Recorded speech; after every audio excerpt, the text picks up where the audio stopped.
အားလုံးမင်္ဂလာပါဒီနေ့ဗီဒီယိုမှာတော့ကျွန်တော်တို့ don't be black adjective ကိုအသုံးပြုပြီးတော့ကျွန်တော်တို့ပြောလို့ရတဲ့အသုံးများတဲ့ sentence လေး50ကိုကျွန်တော်ရွေးထုတ်ပေးထားပါတယ်တူတူလေးလာကြည့်လိုက်ပါပထမဆုံး sentence လေးကကြတော့ don't be rude ပေါ့နော်အသေးပဲကတော့ကျွန်တော်တို့မရိုင်းမာနေလို့ပြောတာဖြစ်ပါတယ်မရိုင်းမာနဲ့ don't be rude နောက်တစ်ခုကကြတော့ကျွန်တော်တို့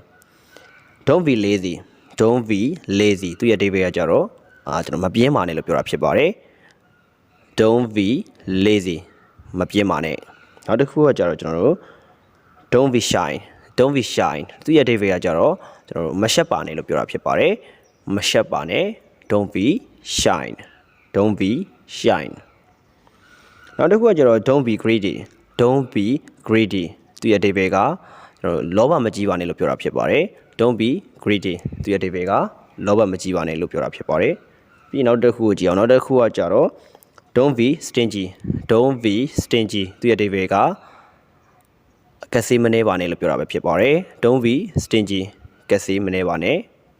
နောက်တစ်ခုကကြတော့ကျွန်တော်တို့ don't be so excited သူရဲ့အဓိပ္ပာယ်ကကြတော့ကျွန်တော်တို့အရန်ကြီးစိတ်မလှုပ်ရှားပါနဲ့လို့ပြောတာဖြစ်ပါတယ် don't be so excited သူရဲ့အဓိပ္ပာယ်ကအရန်ကြီးစိတ်မလှုပ်ရှားနဲ့လို့ပြောတာပဲဖြစ်ပါတယ်ပြီးနောက်တစ်ခုကိုကြည့်အောင်နောက်တစ်ခုကကြတော့ don't be talkative သူရဲ့အဓိပ္ပာယ်ကကြတော့စကားမများပါနဲ့လို့ပြောတာဖြစ်ပါတယ် don't be talkative သူရဲ့အဓိပ္ပာယ်ကစကားမများပါနဲ့လို့ပြောတာဖြစ်ပါတယ်ပြီးနောက်တစ်ခုကြည့်အောင်နောက်တစ်ခုကကြတော့ don't be so bitter သူရဲ့အဓိပ္ပာယ်ကအရန်ကြီးမနာကြီးပါနဲ့လို့ပြောတာဖြစ်ပါတယ်အရန်ကြီးမနာကြီးပါနဲ့လို့ပြောချင်တယ်ဆိုရင်ကျွန်တော် don't be so bitter လို့ပြောလို့ရပါတယ်နောက်တစ်ခုကကြတော့ကျွန်တော်တို့စိတ်မဆိုးပါနဲ့လို့ပြောချင်တယ်ဆိုရင်ကျွန်တော်တို့ပြောလို့ရတာက don't be angry လို့ပြောလို့ရတယ် don't be angry အဓိပ္ပာယ်ကတော့ကျွန်တော်တို့စိတ်မဆိုးပါနဲ့လို့ပြောတာပဲဖြစ်ပါတယ်နောက်တစ်ခုကကြတော့ကျွန်တော်တို့မဆူပါနဲ့လို့ပြောချင်တယ်ဆိုရင်ကျွန်တော်အင်္ဂလိပ်လိုဘယ်လိုမျိုးပြောလို့ရလဲဆိုတော့ don't be noisy လို့ပြောလို့ရပါတယ် don't be noisy သူရဲ့အဓိပ္ပာယ်ကမဆူပါနဲ့လို့ပြောတာဖြစ်ပါတယ်နောက်တစ်ခုကကြတော့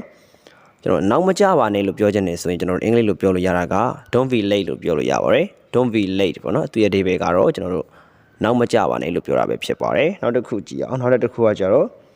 ဝမ်းမနေပါနဲ့လို့ပြောချင်တယ်ဆိုရင်ကျွန်တော်အင်္ဂလိပ်လိုပြောလို့ရတာက don't be sad လို့ပြောလို့ရပါတယ် don't be sad သူရဲ့အဓိပ္ပာယ်ကကျွန်တော်တို့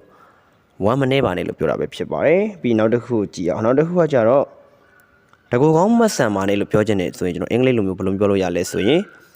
don't be selfish လို့ပြောလို့ရပါတယ် don't be selfish ပေါ့နော်အဓိပ္ပာယ်ကတော့တကူကောင်းမဆန်ပါနဲ့လို့ပြောတာပဲဖြစ်ပါတယ်နောက်တစ်ခုကကြတော့ကျွန်တော်တို့မနာလိုမဖြစ်ပါနဲ့လို့ပြောချင်တယ်ဆိုရင်ကျွန်တော်တို့အင်္ဂလိပ်လိုပြောလို့ရတာက don't be jealous လို့ပြောလို့ရပါတယ် don't be jealous အဓိပ္ပာယ်ကတော့မနာလိုမဖြစ်ပါနဲ့လို့ပြောတာပဲဖြစ်ပါတယ်နောက်တစ်ခုကိုကြည့်အောင်နောက်တစ်ခုကကြတော့မစိုးရိမ်ပါနဲ့လို့ပြောချင်တယ်ဆိုရင်ကျွန်တော်တို့အင်္ဂလိပ်လိုပြောလို့ရတာက don't be worried လို့ပြောလို့ရပါတယ် don't be worried အဓိပ္ပာယ်ကတော့ကျွန်တော်တို့မစိုးရိမ်ပါနဲ့လို့ပြောတာပဲဖြစ်ပါတယ်နောက်တစ်ခုကကြတော့မကြောက်ပါနဲ့လို့ပြောချင်တယ်ဆိုရင်ကျွန်တော်အင်္ဂလိပ်လိုဘယ်လိုပြောလို့ရလဲဆိုရင် don't be afraid လို့ပြောလို့ရပါတယ် don't be afraid သူ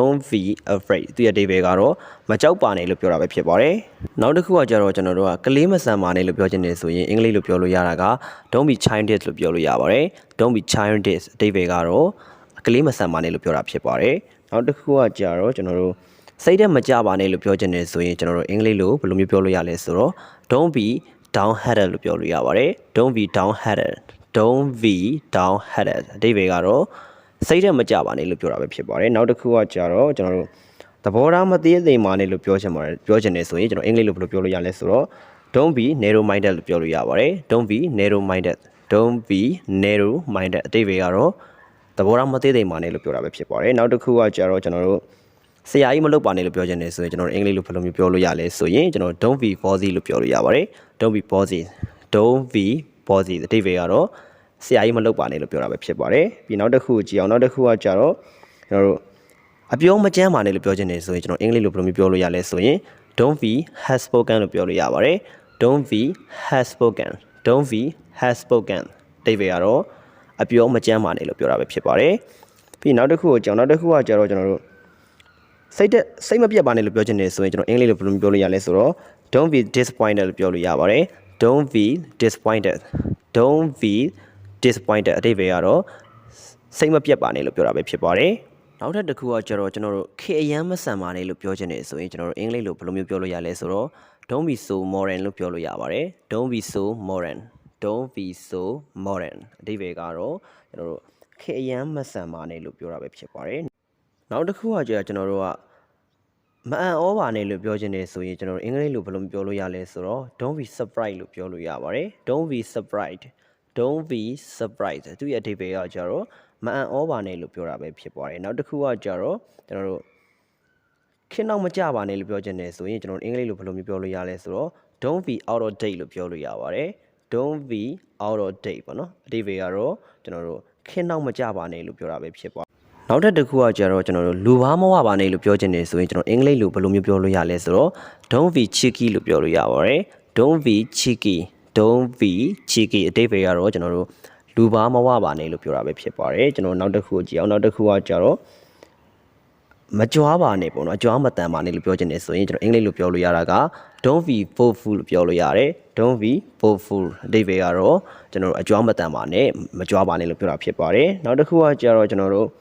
တဏမကြီးပါနဲ့လို့ပြောချင်တယ်ဆိုရင်ကျွန်တော်အင်္ဂလိပ်လိုဘယ်လိုပြောလို့ရလဲဆိုတော့ don't be lustful လို့ပြောလို့ရပါတယ် don't be lustful